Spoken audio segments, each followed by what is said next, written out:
Ne, asa na yung asawa ko? Ne, Katuro, ba't nagtutupi ka? Ala.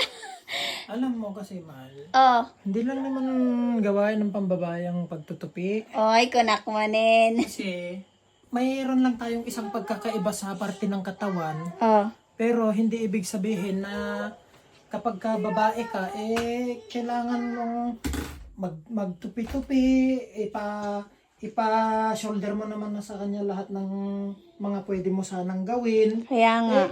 Kayang-kaya mo namang lalaki ang magtupi. Oh.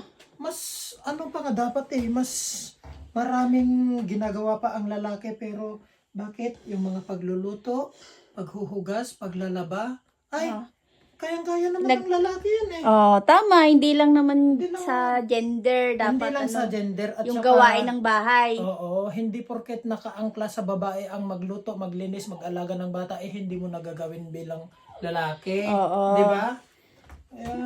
Tignan niyo si Katuro. Siya na naglaba. Mm. Siya pa nagtupi. Oo. Kasi, Oh, di ba sabi nung no. midwife na wag Mag-bed-rest ka muna. wag masyado. Kasi yung Kasi tiyan ko medyo daw, mababa daw yung level ng bata dun sa tiyan mo. level ng tiyan ko sa Sa hindi anak- daw akma sa buwan. Oo. Yung baba nung kwan Saka ko, baka basic- mapanganak basic- daw ako ng maaga pag Basic lang magtupi. Ganyan mo lang. Oh. Di ba? ganyan. Oh. Tapos ganyan mo lang. Di ba? Ay, naku. Mal, pero may pakiusap ako, Mal. Ano? Pahingin pera? Ah! Kaya pala nagtutupi ka kasi ganyan, gusto mo ng pera. Magtupi ka na dyan.